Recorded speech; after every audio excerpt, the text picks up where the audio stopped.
Every team, every topic, everywhere. This is Believe.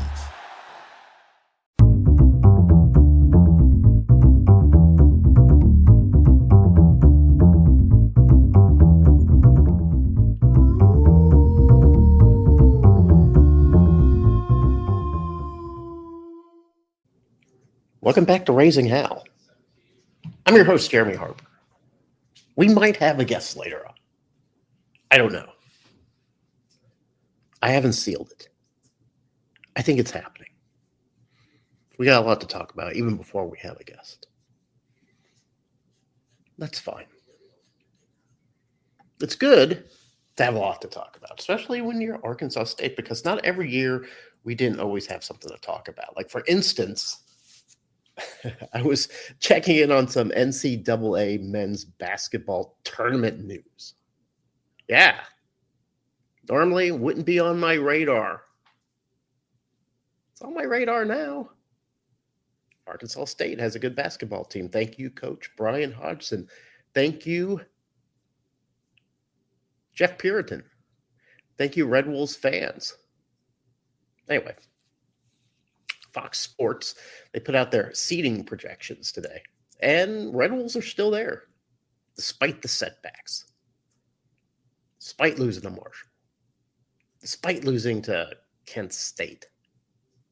Despite losing to Troy. They still project us to be a 13 seed.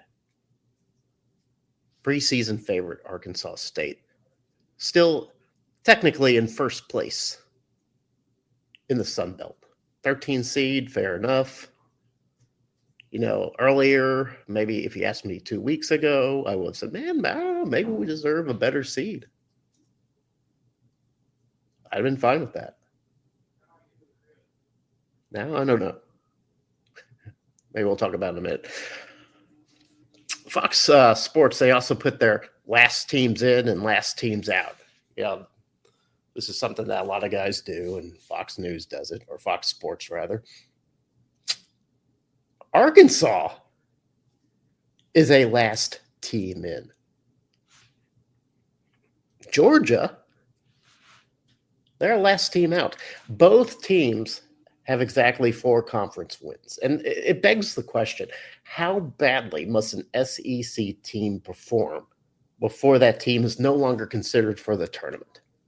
How bad? South Carolina is 0-12 in conference. Has a net of 91, which is better than the Sun Belt's best. That's us. We're at 92.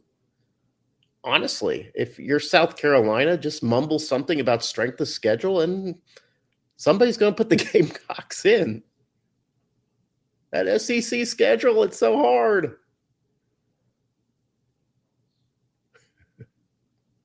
We're 0-12, but it's a quality 0-12. It's what Big Hoops wants anyway, right? Honestly, they would rather have all 14 SEC teams in there, right? Or 16, or how many is either in the SEC right now? They'd rather have the whole slate there.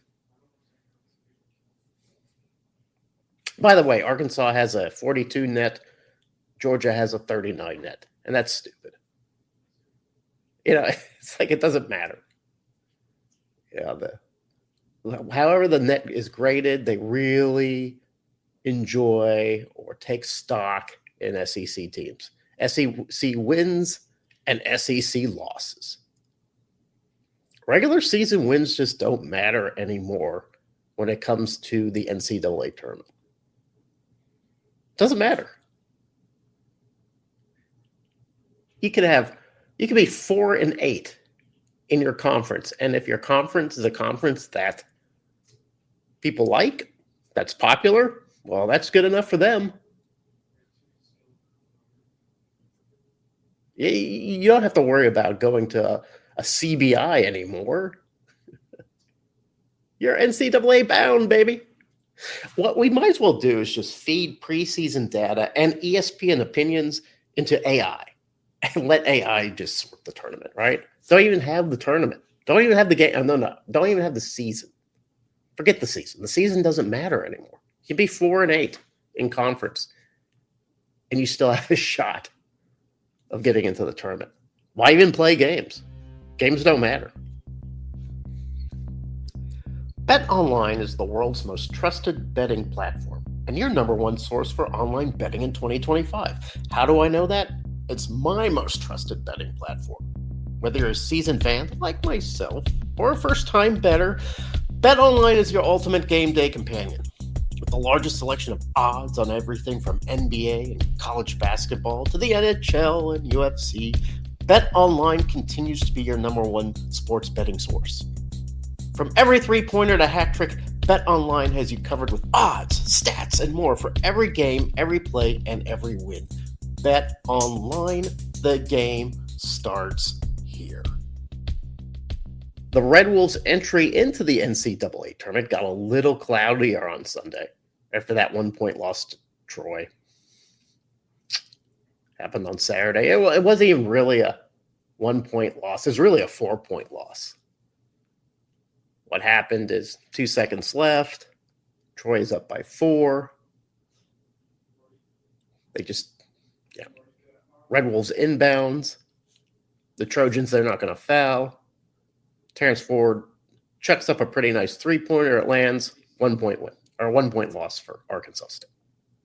Everybody went, yay!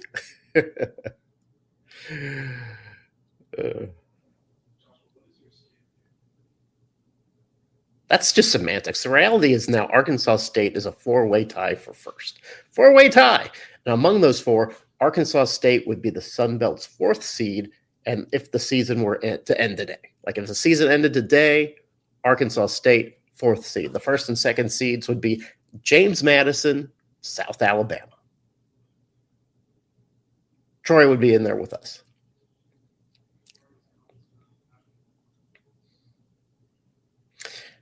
Jimmy Mads and the Jags would have the super-duper buys. How is that possible? Well, we've notched 3 losses against the top 3 teams.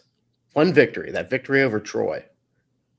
That victory in which Pinion got hot at the end.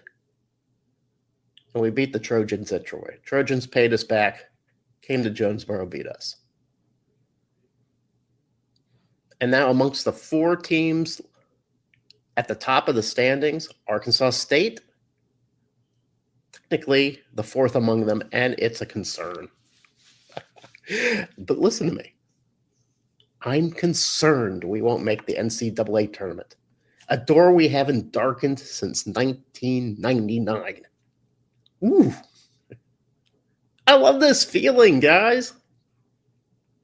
I'm going to be disappointed if we don't make the NCAA tournament. I haven't made it in 26 years. The year I got married was the year Arkansas State made it into the tournament. Ever since then, bupkis, nothing. I'm like, well, if we don't make it, it's a big disappointment.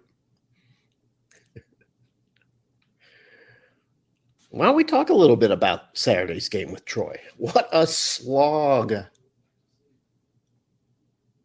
A complete and utter slog. Trojans were in Jonesboro, and the Red Wolves were polite enough to play Scott Cross's game, which is slow, methodical, and whistle baiting. Check this out. In the second half, the Trojans went to the free throw line 16 times. They converted 14. Arkansas State just 4 times, converted 2. Overall, the Trojans shot 28 free throws, the Red Wolves 18. Listen, it's not the law by any means, but fouls are kind of supposed to even out. It's not like in the guidebook that the fouls have to even out, but it's just kind of assumed, it's a gentleman's agreement, that if the whistle is blown on one team 4 or 5 times, it's going to be blown on the other team 4 or 5 times. It evens it out. So nobody can say, hey, there was something in the bag for the other team. But not on Saturday, not at home. There was no home cooking. No one's going to accuse Arkansas State of enjoying home cooking on Saturday on ESPN2 from a home audience of 7,000. And it cost Arkansas State big time. 7,000 fans in Effenbank Arena on Saturday. And I posted on social media that while it was a big crowd, biggest since 2004, according to a source, it felt like an uneasy crowd to me. I don't know why I felt that way. Was it because it was Troy, and we know that Troy can be tough to play? Was it the nature of the game, which was the slog that I mentioned earlier, with all the whistles? The vibe was off. In my opinion, the vibe was off. Maybe it was the rain. Literally parts of Arkansas underwater that night. Maybe it was just this constant din of whistle blows. I mean, nothing really takes a crowd out of the game. There's two things that take the crowd out of a basketball game: TV timeouts and whistles. The game is flowing. Both teams playing hard. Whistle. Everybody has to stop. Sometimes there's a review. Oh, my God. It's detrimental to the Arkansas State Red Wolves. Red Wolves like to play fast. They like the fast break.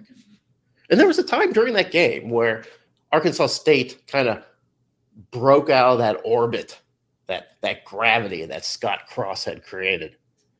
Had like 9 quick fast break points, right? It's kind of late in the first quarter. And it felt like at that point, Arkansas State was ready to pull away. Second half opened with a Terrence Ford three-pointer. It was like, yes, this is it. This is Arkansas State pulling away. And then Troy, Scott Cross. It's like, all right, circle the wagons. We're going to slow this game down. It's going to be a half-court game. We're going to take Arkansas State out of their element. We're going to remove their strength. We're going to make this game our strength. And we fell for it. We did it. Don't ask me how you don't fall for it. I don't know. I'm not a coach. I'm not an analyst. I don't understand it. I don't understand basketball. But that's what happened. Anybody could see that. Scott Cross dictated that game. And it cost Arkansas State. And I kind of thought it affected the crowd. I don't know. There was anger in the crowd, yes. There was booing. Arkansas State fans were booing the refs. They were booing the Trojans. There are a couple Trojans out there that they were feeling it. Hey, man, when the opposing team is feeling it, it's the job of our team to strip away that feeling. It's okay to boo. Boo! Boo to you doing the ice in your veins gesture. The booing and the jeering, there was booing and there was jeering. It was not really the energy I was looking for. And this is just one man's observation. And some took me to task for this observation. I was told that not only was I wrong about the vibe, but that the crowd was actually very engaged. I was there. You know, they had me seated up in the corner. That's where they put the press. Maybe I needed to be with the crowd to really understand it. I don't know. I arrived to Jonesboro tired and in a sour mood. I wasn't in a great mood. And I was tired. It's day after Valentine's Day. Did a lot of stuff. Maybe I was projecting.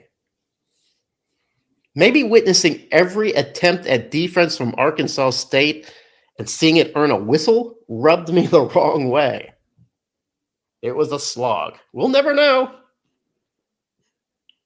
But I do give a mountain of credit to Northeast Arkansas for showing up and in big numbers on that night. 7,000 plus. When parts of that region was underwater. I mean, when I came in, it was just rain. Just a relentless pouring of rain. And it would have been very easy to say, screw it, I watch it on ESPN too.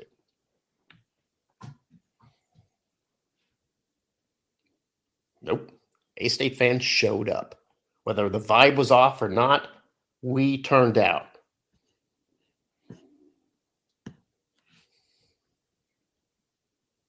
Coach Hodgson stated after the game that he didn't like A-State's defensive intensity in the second half. And I get it. You know what? When you're the coach, you want that intensity. You want the team to ignore the referees, ignore what the other team is trying to force you to do, play your own game, don't get discouraged, get out there, play hard defense. I feel like Arkansas State was playing good defense. Now, I did hear from some other fans. They were like, man, where's the defense? I was like, I feel like the defense is fine. Why didn't Pinion shoot a three-pointer until the second half? That was my question. That was strange to me. Was that Pinion wasn't doing what Pinion does. I don't know. I don't know what the game plan was. They don't say, hey, Jeremy, can I run this game plan by you? But here's the coach said he didn't like the intensity. Coach Hodgson, he didn't like the intensity in the second half. And I get that. I know where he's coming from. But man, every defensive effort earned a toot from the striped man. Every defensive effort. Toot. Foul. It's easy to get discouraged. I mean, if you try to play some defense and every time you put a little pressure on the other team, you get punished with a whistle, man. I was throwing up my own hands. I was even playing. But listen, I'm not taking anything away from Troy. I'm not taking anything from Scott Cross.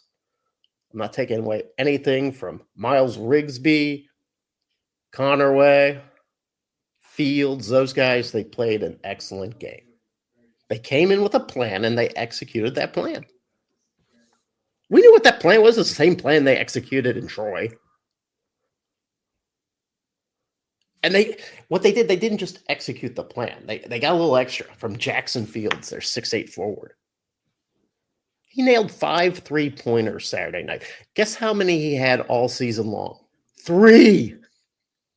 Yeah, 3 all year. Had 5 on Saturday against Arkansas State, who plays really good perimeter defense. He nearly out-threed the entire Red Wolves. So congrats to Troy. Troy, you came in, you executed your game plan. You had a mission. You said, we want to be in first place at the end of the night. We want to create this Sunbelt entropy, and we did it. And that's what we got. We got entropy now. Chaos. And it's kind of interesting. You know, when it's a one-team race, nobody really notices it, right? It's a 4-team race.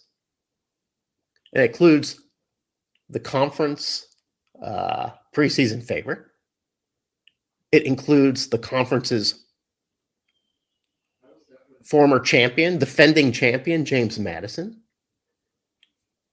It includes Troy with Scott Cross, possibly one of the best coaches in the Sun Belt. And it includes South Alabama, which is South Alabama, a curious mix of transfer guys, right? They'll tell you, oh, these weren't high-profile transfer guys. Some of them are. Dunning Jr., he's high-profile. I'm sorry, he is. Not all of them are high-profile guys, but they mesh well. We witnessed that firsthand. We have not done very well against the upper echelon in the conference. 3 losses, 1 win. Got beat by James Madison in what was pretty much a shootout. To me, that was the anomaly. Not the anomaly in that they beat us. They beat us fair and square. They beat us at their home court. It was just kind of a shootout, right? The other losses, the one to Troy, the one to South Alabama, played against guys who play hard physically in the paint. They don't let you in. Play that zone defense. That troubles Arkansas State. Arkansas State has a little problem with that. Coach Hodgson, he's going to have to find a way to crack that. It's not like we're not going to see it in the tournament.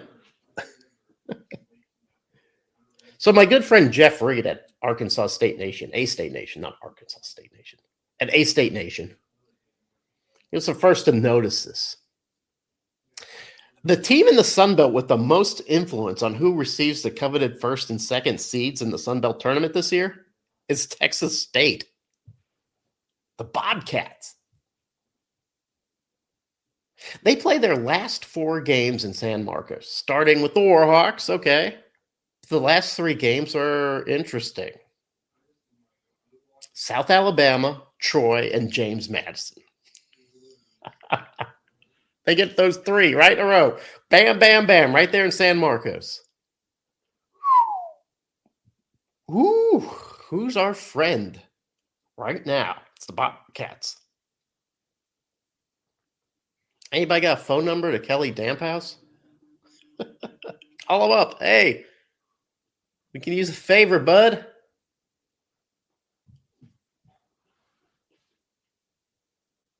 And meanwhile, the Red Wolves pretty much need to win out, right? Here's what we got. We got a vengeance game against South Alabama on Wednesday.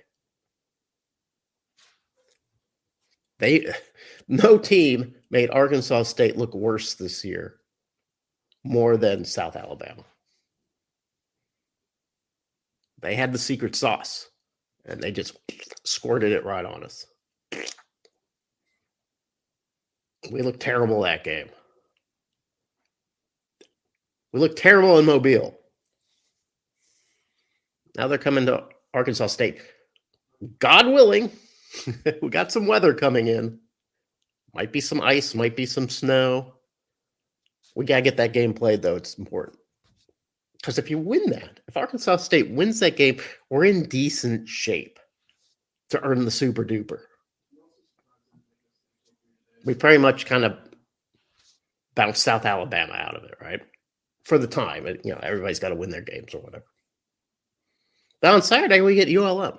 And we should not overlook ULM. We should not overlook the Warhawks. Marshall did. Why don't you ask the Thundering Herd about overlooking the Warhawks? Yeah. You're liable to get some pretty dark opinions. We finished the season on the road against the Cajuns, which is never an easy out. I know this year they're tough. They've had a tough year. They lost a lot of their players. There'll be some storylines for that game. Kobe Julian coming back to the Cajun Dome. What kind of reception is he going to get? I wager it won't be nice. And I don't know, Kobe Julian, he's the kind of guy who rises to that challenge. And then we end the season with that second game against the Warhawks. Very easy to overlook. Last game of the season. By then, there'll be a lot of clarity. By then, the top 2 seeds could be decided. But if I know Sunbelt entropy, it won't be decided. It won't be decided at all. We just kind of need the Bobcats to beat the Dukes. I think they can do it. Tylen Pope of Texas State, that guy's legit.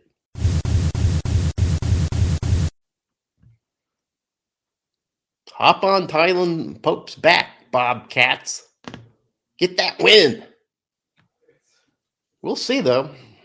Sunbelt is governed by entropy. So I told you earlier that I might have a guest. Sometimes I have a guest on the show. Usually I don't. This time I have a guest. He's agreed to come on the show. His name is Rex Steele. He's my brother. Rex, welcome to the show. It's good to be on. How did they know that it's not just you pretending that you're Rex Steele? I don't know. We sound just alike. It might be, part of the intrigue of the show where people have to guess that. Should we just talk over each other to convince people that this is not some sort of ruse? I could just take two audio streams and put them on top of each other, and it would sound like we were talking over each other. So there's really no way to confirm it. So right. Rex Steele, we talked a lot, or at least I talked a lot about A-State basketball earlier. We talked a little bit about the four-way tie that's going on with the Sun Belt right now. Mm-hmm. We talked a lot about the game against Troy. Now, you famously said at one point that you wouldn't watch Arkansas State basketball if they were playing in your driveway. Has your attitude changed since that time? Yeah, they're a lot more exciting now. Here's the thing, and this is no knock on like former teams. I guess it is a knock on former It'll be a teams. knock. Yeah, all right. I guess it's really a knock, but the former teams, there were just not a lot of players that belonged at this level. Oh, and then what Brian has done really in the year and a half is really brought in some guys that when you look on the court, you think, God, those guys can play basketball. Look at them. They look like they can play. They act like they can play. And they have skills. And, they don't win every game, but they play really well. They play with, they play at the level that they ought to be. Seeing this team, compared to Ballado's last couple teams, this has been something of a breath of fresh air. Yeah, I was like many A-State fans, just kind of giving up on A-State basketball, just on the point that we're never going to get over that 14 win hump. We're never going to want to talk about the prospect of going to the going to an off-season or off-season tournament of any sort. And now, that's all you're thinking about. It's like, hey, we can win this tournament. We can get in the NCAA. If we don't make the NCAA, we get in the NIT. That would be fun too. Yeah. So, I mean, for the first time in a long time, the intrigue is back. Since maybe Brady's third season, for the first time, it's like February and March is becoming interesting and fun again. So I'm on board. Yeah, you make a couple points. One of the points you make is that we're talking about the NCAA tournament like it's a possibility. That's not a door we've darkened since 1999. No. And here we are. I was kind of complaining about this 4-team situation, about losing to Troy and what it meant. And then I realized here we are. I'm worried we're going to miss the NCAA tournament. It's new territory. I mean, not since Brady was coach have we been talking about these things. No. And, we talk about we haven't been in the NCAA. We haven't been in the NIT since the early 90s, and just to think about these things. And, it makes basketball overall something more interesting. It's, even you're watching other programs and like kind of having an opinion, you just kind of feel relevant. And, as far as this 4-team, I was thinking about the 4-team tie too. And, I was like, oh, it's a bummer. We really need to get that quadruple bye. Yeah, I call it the super bye. The super duper bye. Yeah. But even a triple bye, maybe that's better. Maybe this is a blessing in the skies that, you might get rusty by the time it filters down to you when you've got the quadruple bye. So maybe if you have one less bye, you can get in the swing of things against a lesser opponent and then go into that final four of the tournament and stuff and be a little bit more. I mean, that's the thing now. And I guess because we're thinking about the tournament, it's like, we've got to win this tournament. Otherwise we don't go to a tournament. No, Arkansas it's kind of the State. same old story, except that you think like, well, if this team gets into the tournament, it might make some noise. So yeah, Arkansas State's sitting at 92, I think, in net. They're not going to get the at-large. That's not going to happen. So what you'd have to do is get in this tournament. And you mentioned something about rust. That's something I brought up on social media maybe a couple weeks ago. because people were talking about the super duper bye again and how crazy it was that the top two teams just get right into the semifinals.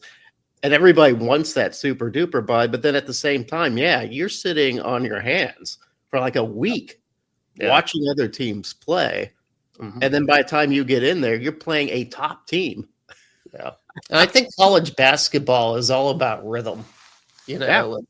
When you get out of your, it's like, if you get out of your like routine, I think it really affects you. And, the first half can be a rough one for A-State. And these kids, I mean, the only way it really helps if you got like a team that started from the way bottom and now he's like, they're on their third game or fourth game, and then A-State has to play them. And then, their legs are going to be tired, but, chances are we're going to play a team that's only played one game. Yeah, and that's what's funny about last year's performance too. I think Arkansas State came in sort of a mid-level seed and had to play two games to get into the semis or finals or whatever it was, and they were hot. Yeah, they beat hot. Well, it was Appalachian State that had they had all the buys, and they just. Yeah. And then, by the way, they were a team that I think they whipped us pretty badly in the middle of the season. And, it felt like at one point we didn't belong on the court with them. But by the time that tournament started, which that's the thing, can reverse on us too. We feel like we have the best team in the Sun Belt, that we have the best players. And but in the tournament, it doesn't matter. You can be outcoached. You can. You can get a scheme in there, or you could just get like what happened with Troy, just a kid that's all of a sudden lights out, super hot, hitting 3-pointers, and there's nothing we can do about it. Well, let's talk about Troy for a second, since we talked. I talked about it so much earlier in the show. What was your thoughts about the game? Not necessarily the crowd or the atmosphere, but just the game itself. Well, it was a rock fight, and that's how Troy plays. They. They make you play physical, and that's the thing on A-State. They're a physical team too, but you get kind of thrown out of whack when you play physical. They really took our two of our top three guys out. You didn't see a lot from Pinion. You didn't see a lot from Julian. And Todd was only kind of coming in. Little spurts he was kind of coming in, but they're all frustrated. Krause, I mean, he's a great coach. The first time we played him, we were lucky. And the whole time I was watching that game, and nothing against Hodgson. I think he's a great coach too, but I'm like, we're getting out coach. Krause is just good. He's just a good coach. He knows how to manipulate this game. And, he's playing all these schemes. And then we just, at that first game, we just kind of out athletic. We had the better athletes and learn how to get the shots in, and it looked like we were going to do that when Pinion went ahead and got that go ahead 3-pointer. I was like, look, we're doing it again. And, they just found a way to get the ball back in the hoop, and we couldn't. Yeah. It was the same script, Arkansas State down, Pinion gets hot, hits a 3 that puts you ahead. And he kind of thought it was happening again. And then that damn Jackson Fields comes in and hits his 5th 3-pointer of the night. Yeah, so, I was watching it on TV. The announcers, that was their new son. Jackson Fields. They're like, I didn't back. This guy's so amazing. And you're just like, I didn't get the benefit of that about Fields anymore. And, I did not realize that he had only hit 3 3-pointers the entire season. Yeah. And here he comes with 5. Yeah. And I don't know about Fields. I don't know if he's a starter or how many minutes he plays, but I'm like, maybe he transfers to A-State next year. We can. No, he's a good player, but maybe we get a forward out there that's suddenly on the perimeter finding his 3-stroke. Yeah, and that was one of the things too. I mean, the game plan, Scott Cross, was to play physical and make you shoot on the inside and draw a bunch of whistles, which is exactly what happened. What I don't think they counted on and was a happy thing for them was Fields exploding for 5 3-pointers. Otherwise it was an even game. The difference was Fields. It's just like he was the X factor in that game. If Fields didn't see the floor, I think we would have won that game. Yeah, they didn't have that outside shooting, and really shouldn't have had that outside shooting with Fields. Where did that come from? It was bizarre. One of the things that I remember that you said early in the season, you alluded to this earlier, you were talking about how Arkansas State just never had guys. Like the last guy they had was Omer, right? I saw a play the other day, and he looks great. Yeah, he's out there playing. He continues to look great. Yeah, he's still the human double out there. He does look good, but he never really had a bunch of really great guys around him. I mean, sometimes you get some fairly okay guys, but I remember talking to Bellato, and he would try to convince me that you can win the Sun Belt with a team full of guards. I was like, what? Because I was kind of putting him to task. I said, you can do that with elite guards. I mean, if you have a bunch of short guys running around jacking up threes, I mean, you might get lucky some games. Yeah, it's just not consistent. And, it's great that we have Marshall and who's our tall Nelson. Yeah. It's, they're not tremendous rebounders, but they're pretty good. And they're good around the hoop, and that's what we've been missing for a while. Or two guys that that can patrol the middle. And Nelson was, by the way, against Troy was fantastic. He's been fantastic for the last couple of games. And I tell you, when Kobe Julian is on too, he's just a big guy that can run through the paint and get those scores. He didn't have a great game. Yeah, he seems to have disappeared the last couple of games. I was thinking about. So this game against South Alabama, we got rocked last game against those guys, and they're going to probably do the same thing, just try to outzone us and do everything else. But like going forward, I mean, we have a kind of a big three when it comes to scoring, and I mentioned them before: Pinion, Julian, and Todd.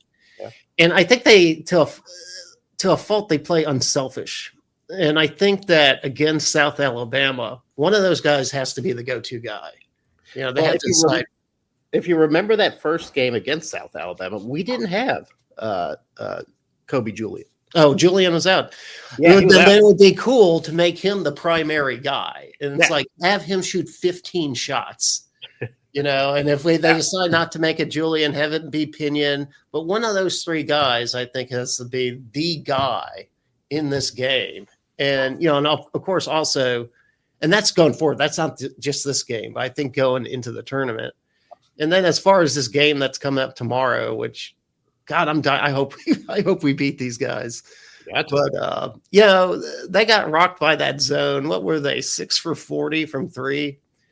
Against South Alabama? Yeah.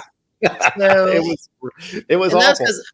I could tell it's like they were kind of confused as what to do with the zone. It was like they were given an assignment, at least pass the ball 3 times. And then the third guy would get the ball. And of course, they haven't really done anything to shake up that zone. So they would take a step back, 3-pointer from, from way the logo. Yeah, from way beyond the arc just to try to, because they're frustrated by that. And that's why they were missing it. So then I forget who we played after that. Was it Troy? And we beat Troy? We beat Troy the next game, and it was a lot of the same stuff, though. Troy runs kind of the same defense. And then the game after that, they were thrown in the zone, and we were doing better against the zone. We're figuring out that, if you're a Marshall, just because you get the ball, it doesn't mean you have to just turn around and try to put it to the hoop. That means you can just throw it back out because you got 3 guys converging on you, and you throw it back out, and then you got a guy wide open. They seem like they were adjusting to how to beat the zone better, how to shake it up. So I'm hoping they've taken those lessons to heart against South Alabama this time. Just be patient with it. It's not about passing it around the perimeter. It's getting it inside and out until you've finally shaken it. And then you either have an open outside shot or the open inside shot. So one of the things, too, that I want to get your opinion on this, and maybe your opinion's that's the way it should be. One of the things we talked about earlier in the show was how the regular season is becoming less and less important. And what I mean by that is if you look at the SEC, you got 16 teams, and already you've got teams like Arkansas and Georgia who have only 4 conference wins. Yeah, they're considered last teams in. Yeah, I saw that too. And you're just kind of like, wait a second. You could be 4-8 right now in conference, and you're still just based on the strength of the conference you're playing in, you're being considered to be in this premier tournament. It's a little frustrating to me. You know, you have the American, which plays great basketball. I know that you follow the American pretty well, and it's probably going to be a one bid team. Is it fair to have all these SEC teams, mediocre SEC teams, get a spot? Most of the time, I'd say so. I think the SEC is phenomenal this year. And, you know, it's also the Coach Cal factor. Sure. You know, if someone else was coaching Arkansas, I doubt if they would be talking about them being in the last four coming in, to be honest with you. But the other thing is the SEC has a zillion teams. So them in the big, you know, they have all the teams, you know. So, I mean, they have half the field. That's going to be half the field would be coming from those two conferences more than likely, or at least a third of it, it feels like. And they are very good. You know, the SEC is very good. Arkansas's beaten some pretty good teams, you know, outside conference. They beat a top 10 Michigan team, for instance. And I think they beat someone else. They also lost to somebody like Oklahoma State or somebody, but not to slam on Arkansas. I think they kind of belong on there. I feel like they would be the first four out, but with Calipari, they get elevated to the first four in. I think the NCAA tournament and the Riders can't imagine a tournament without Calipari in it. You know, especially his first team out of Arkansas. So there's a lot of coaching star power there. That is something to consider, I guess. Yeah, and it's such a big brand. But you're right. The American. People here are really down about the American. They keep talking about how shitty conference it is, and it's not that shitty. You know, no, there's there. Yeah. I mean, it's not good as it was back in the day when I had Houston and Cincinnati and all those guys. It's not the same, but still. Yeah, it's not as good. But you know, they keep doing that. You know, like the American will, you know, it started off shitty. It's like, oh, it's the American. And then they got good. And then, you know, some teams go away. Well, we're shitty again. And then they got good again. Oh, sorry.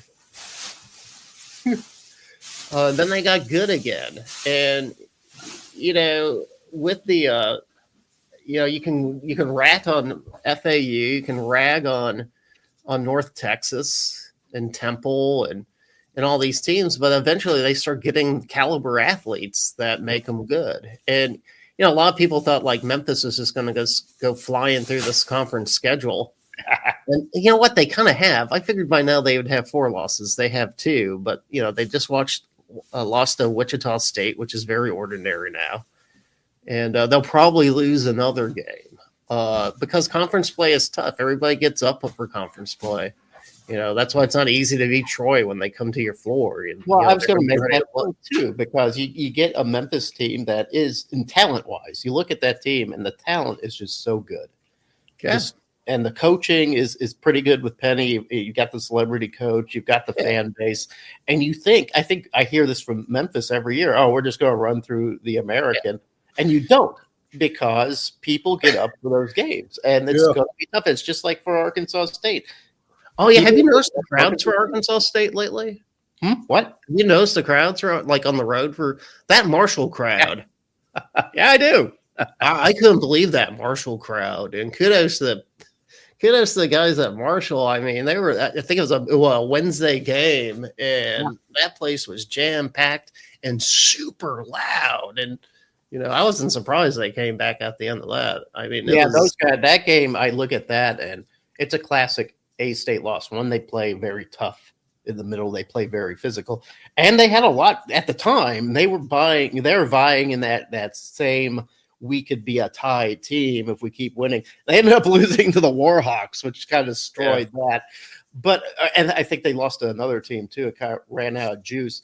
But one thing about you talk about crowds, away crowds showing up for Arkansas State. That Kent State game with they're back. MAC Challenge. That was one of the best attended games that they had all year.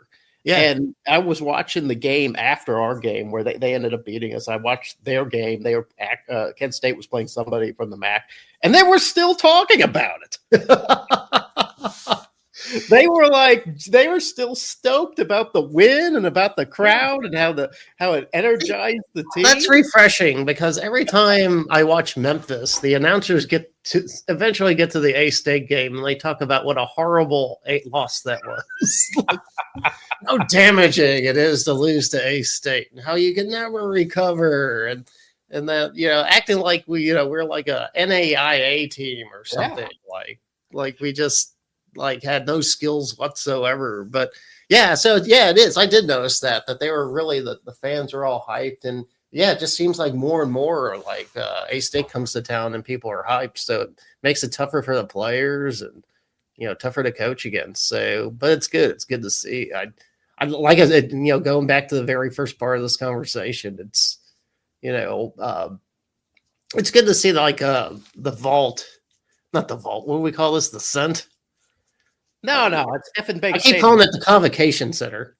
We all call it the Complication Center or the Convo. Is it right now, it's the First National. It's the First National Bank Arena, is what. Yeah.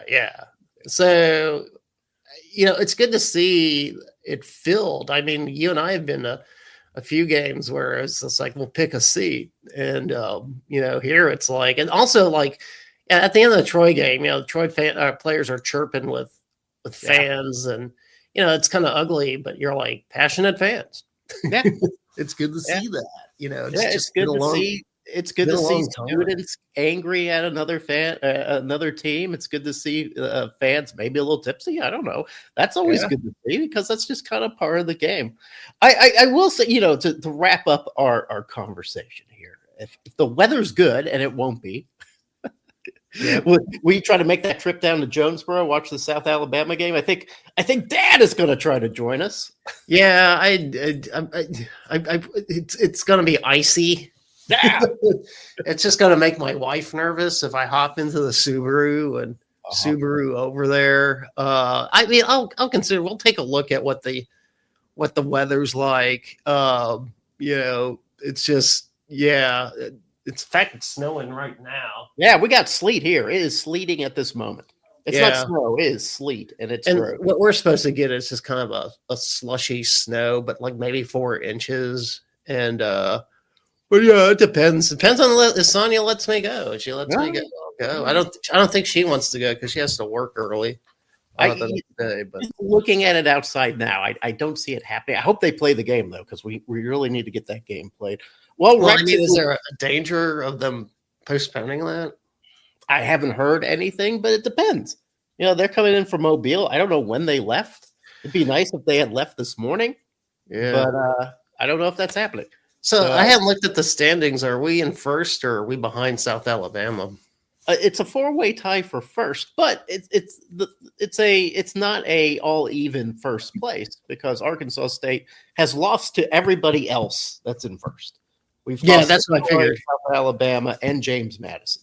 Yeah. So what you need is you got to beat South Alabama, and then Texas State finishes the season at home with James Madison, South Alabama, and Troy. So they could do us a huge favor. Texas State is in position to do Arkansas State a nice solid. Yeah, they can beating one of those teams. If they can get healthy, they definitely can do it. Health has been a problem with them for a while. Yeah, they've had trouble with health, but they got this one guy, Tylen Pope, who's the real deal. And I'm looking forward to if you got to beat one of them, beat James Madison. They would actually if the season ended now, James Madison would be the top seed, which is crazy. Yeah. And I'm kind of worried about playing. I'm worried about playing James Madison again. To tell you the truth, it just seems like they have our number.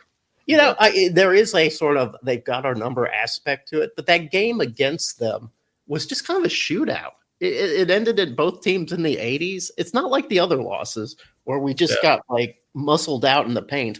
It was just kind of a different kind of game. All right, Rex Steele, I'm going to let you get back into the snow. Maybe you can do some snow angels out there next to the Cotton Exchange. I know I've got you at work, but maybe I'll salt my driveway.